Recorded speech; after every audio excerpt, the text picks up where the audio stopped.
Hello there, I'm Dr. James Whitaker, and for more than 3 decades I've been caring for patients at community clinics and hospitals across the Midwest, most recently at St. Mary's Medical Center in Kansas City. At 60 years old, I've walked alongside thousands of men and women, many of them in their 50s, 60s, and 70s, who carry the same quiet burden: high blood pressure. They call it the silent killer, and for good reason. It doesn't knock loudly on your door with pain or fever. It whispers.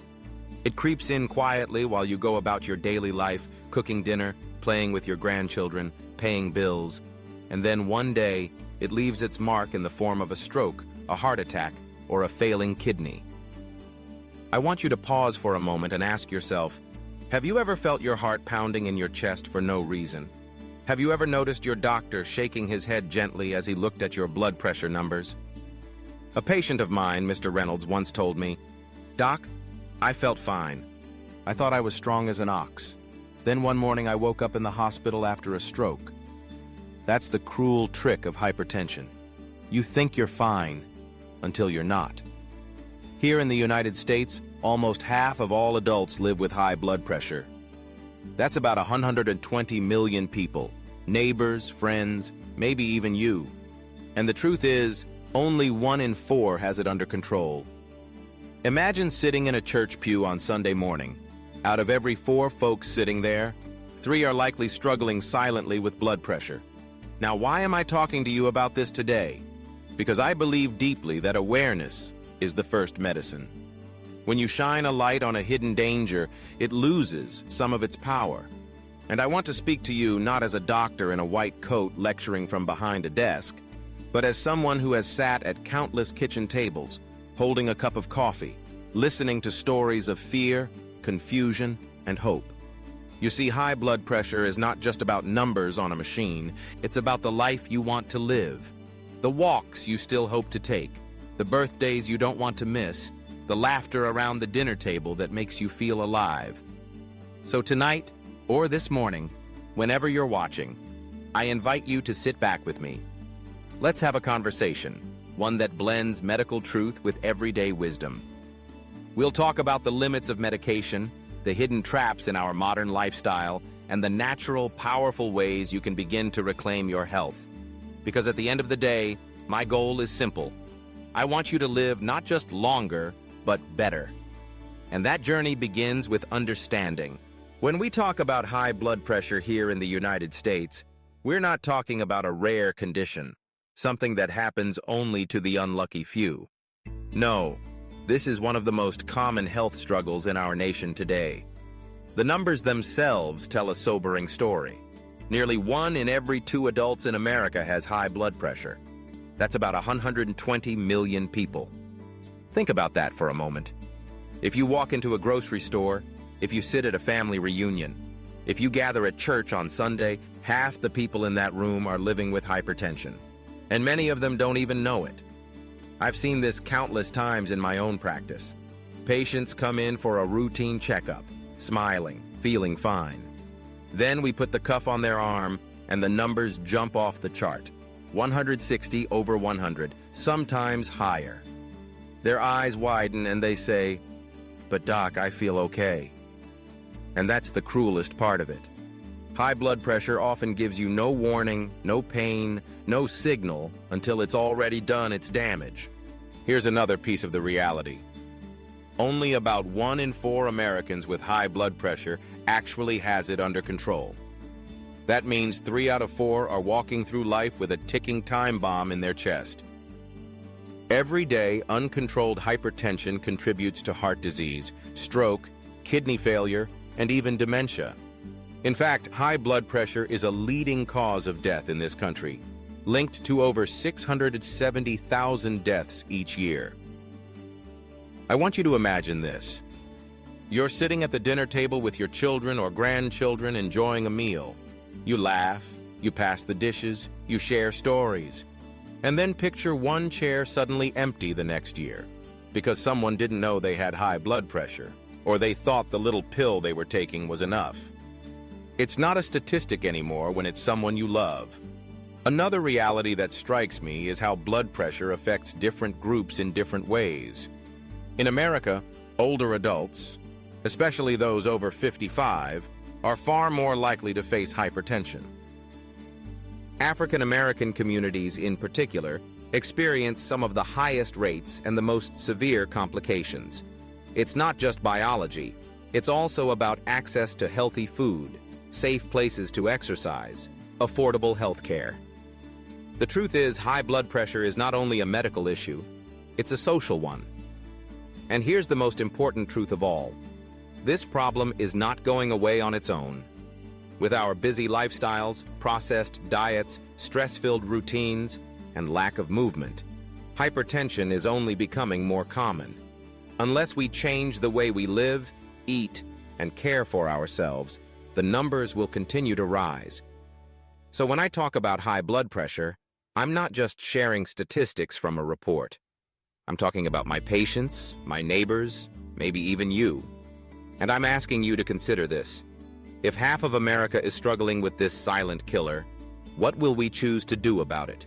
Now, let's talk honestly about medications. I've been a physician long enough to see both sides of the story. On the one hand, blood pressure drugs save lives. If you walk into an emergency room with dangerously high blood pressure, the right medication can prevent a stroke, stop a heart attack, even keep you alive long enough to go home to your family. I would never deny that. But here's the part we don't talk about enough.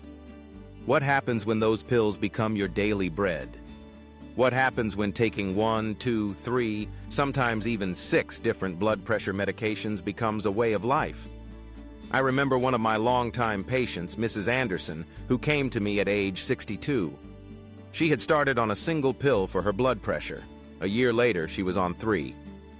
By the time she turned 70, she was taking 6 different prescriptions every morning, 2 for blood pressure, 1 for cholesterol, 1 for diabetes, and then a couple more to deal with the side effects of the first ones. She looked at me one day and said, "Doc, I feel like I spend more time counting pills than counting blessings." That broke my heart, because I knew she wasn't alone. You see, most blood pressure medications work by altering how your body handles fluid, salt, or heart rhythm. Diuretics, for example, make you urinate more. That lowers blood pressure in the short term, but it also washes out essential minerals like potassium and magnesium. Over time, patients can develop muscle cramps, fatigue, even irregular heartbeats. Beta blockers, another class of drugs, slow the heart. They can ease pressure on the vessels, but they can also leave you tired, dizzy, or struggling with depression. Calcium channel blockers may relax the arteries, but they often bring swelling in the ankles or constipation, things that steal the simple joys of daily life. And here's something I want you to think about. These medications don't cure high blood pressure. They manage it. They press the numbers down on the monitor, but the underlying problems, diet, stress, lack of movement, are still there, quietly brewing. It's like patching a leak in your roof with duct tape. It might keep the rain out today, but the storm is still coming. What troubles me most is the cycle I see so many of my patients caught in. One medication leads to side effects. Those side effects lead to another medication. Before long, you're not treating the cause, you're managing a pharmacy. And when you're over 50, your body doesn't bounce back as quickly. Every pill you take interacts with another, and suddenly the solution becomes its own problem. Please don't misunderstand me. I am not saying to throw away your prescriptions. If your doctor has you on medication, don't stop suddenly. But what I am saying is this: pills are not the whole answer. They are a temporary tool, not a permanent solution. The true solution, the lasting one, comes when we address the root causes of high blood pressure. And that, my friend, is where lifestyle and natural practices enter the picture. But before we get there, we need to talk honestly about the way we live. Because in America today, our daily habits may be fueling the very disease we're trying so hard to fight. When I think about high blood pressure in America, I don't just think about numbers on a chart. I think about the way we live. Because the truth is, hypertension doesn't happen in a vacuum. It grows out of our daily choices, the rhythms of our modern lives. Let me paint a picture. A man wakes up in the morning, skips breakfast because he's late for work, and grabs a sausage biscuit at the drive-thru. He sits in traffic for 45 minutes, stress building in his chest. He spends 8 hours at a desk, staring at a computer screen, barely moving. On the way home, he's too tired to cook, so he orders pizza or fast food. Later that night, he pours himself a couple of drinks to unwind. And then he wonders why his doctor frowns when the blood pressure cuff squeezes his arm. Does that sound familiar? Maybe parts of it feel like your own life, or the life of someone you love. Here in America, processed foods are everywhere. 70% of the sodium we consume doesn't come from the salt shaker. It comes from boxes, cans, frozen meals, and restaurant dishes. Our taste buds get used to that salty punch, and we hardly notice it anymore. But our arteries notice. They stiffen, they narrow, and our blood pressure climbs. Another culprit is sedentary living. I remember when I was a boy, people walked more. Kids played outside until the streetlights came on. Today, too many of us spend our hours sitting, on couches, in cars, at desks. The body was built to move, and when it doesn't, the heart pays the price. Studies show that regular physical activity can lower blood pressure as much as some medications. Yet more than 60% of American adults don't get enough. And then there's stress, our invisible companion. We carry it in our shoulders, in our jaws, in our restless nights. The demands of modern life, the pressure to work longer hours, to keep up financially, to always be on, all of that pumps adrenaline into our bloodstream, raising our blood pressure day after day. I've had patients whose numbers drop 10 points just by learning to breathe deeply and let go of tension. Sleep, too, is often overlooked. We sacrifice it for television, for scrolling on our phones, for late-night worries. But when we shortchange sleep, our body responds with higher blood pressure. It's like trying to drive a car that never cools down. The engine eventually overheats. And let's not forget alcohol. In our culture, it's normal to have a drink with dinner or a few beers watching the game. But regular heavy drinking quietly pushes blood pressure upward, straining the very heart we want to protect. So when I look at my patients, I don't just see a number on a machine. I see habits woven into daily life, habits that feel normal, even comforting, but slowly take their toll. And the hard truth is this: if we don't face these habits, no amount of medication will truly set us free. But here's the good news: habits can change, and the same daily choices that lead us into high blood pressure can also lead us out. That's where natural solutions begin, and it's where hope lives. Now that we've talked about the challenges, about the medications and the habits that fuel high blood pressure, let's shift the focus to hope. Because yes, there is hope. I've seen it in my patients. I've seen blood pressure numbers fall, not just from pills, but from simple natural changes that anyone can begin, even in their 60s or 70s. Let me share a story. A patient of mine, Mrs. Johnson, came to me at age 68. Her blood pressure was stubborn, 150/95, even with 3 medications. She felt discouraged, convinced she was doomed to live with it forever. But we tried something new. Instead of adding yet another pill, we looked at her daily life. She began walking 20 minutes every morning. She cut back on frozen dinners and started cooking simple meals with fresh vegetables. And she swapped her evening soda for a cup of hibiscus tea. 3 months later, her numbers were down to 130/80. She still needed some medication, but far less, and she felt alive again. You see, the body has a remarkable ability to heal when we give it the right tools. Hydrotherapy is one of the simplest. In moments of sudden high blood pressure, dipping the feet in warm, not scalding water for 10 minutes can relax blood vessels and bring numbers down quickly.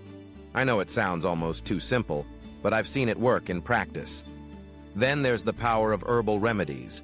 In Pakistan, doctors recommend cumin seed and cardamom tea, and here in America, we've found similar benefits from hibiscus tea and garlic supplements. Research shows hibiscus tea can lower systolic blood pressure by as much as 10 points.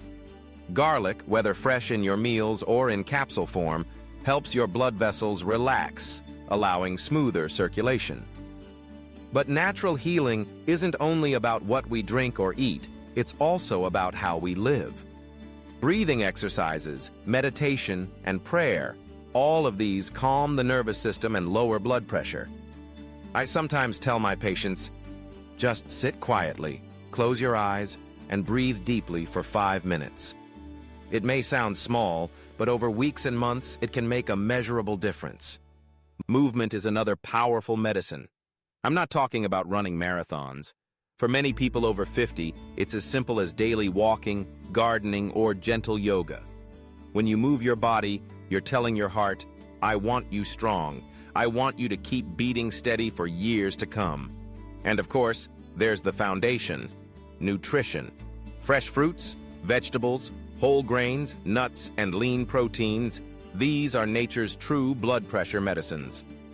Cutting down on salt and processed foods doesn't just lower blood pressure, it also restores energy, improves sleep, and lifts mood. The truth is, natural approaches don't work overnight. They're not quick fixes, but they build health from the inside out, layer by layer. And in the long run, that's more powerful than any pill. So if you've ever felt trapped by medication, I want you to know, you are not powerless. You have choices, your kitchen, your breath, your daily walk. They can all be part of your healing. And sometimes the most profound medicine is not found in a pharmacy, but in the simple gifts life has already given us. As we come to the end of this conversation, I want to leave you with something deeper than facts and figures. Because blood pressure is not just about numbers on a machine, it's about the life you want to live and the memories you still want to make. I often ask my patients, what do you want your years ahead to look like? Some tell me they want to dance at their granddaughter's wedding. Others say they want to keep working in the garden or to sit on the porch with their spouse watching the sunset. These are not grand ambitions, but they are the things that make life sweet. And high blood pressure, left unchecked, threatens to steal them quietly, one heartbeat at a time. The message I want to share with you is this: you have more power than you realize. Yes, medications have their place and sometimes they're necessary, but they are not the whole story. Your daily choices, what you eat, how you move, how you breathe, how you rest, those choices shape your future just as much as any pill. Think about this. Every time you choose a piece of fresh fruit over a bag of chips, you are lowering your blood pressure a little. Every walk around the block, every deep breath you take instead of snapping in anger, every night you decide to turn off the TV and go to bed on time, those small acts add up. They are the quiet victories that rewrite your health story. One of my patients, Mr. Thompson, once said to me, "Doc, I used to think getting older meant losing control. But when I started changing little things, eating better, moving more, I realized I could still steer my own ship." That's the truth I want you to hold on to. You are not at the mercy of your age, your genetics, or even your diagnosis. You still have the wheel in your hands. Science supports this too. Studies show that lifestyle changes can lower blood pressure as effectively as a single prescription drug. Combine them with your medication plan, and you may even reduce your need for pills over time. But more than that, these changes bring side benefits: better sleep, clearer thinking, lighter steps, and more energy for the things you love. So, my closing message is simple. Don't settle for survival. Aim for vitality. Don't just add years to your life. Add life to your years. High blood pressure does not have to define you. With awareness, with natural practices, with a willingness to make small, steady changes, you can live fully, joyfully, and with strength.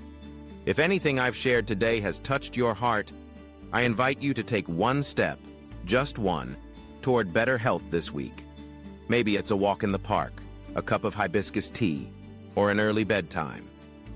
That's how change begins. I'm Dr. James Whitaker, and it has been an honor to spend this time with you. Take care of your heart, take care of your body, and remember, you are never too old to begin again. I'll see you in the next video. If this message spoke to you, hit like, follow, and subscribe. Sometimes one small action today can be the first step toward a stronger, healthier heart tomorrow.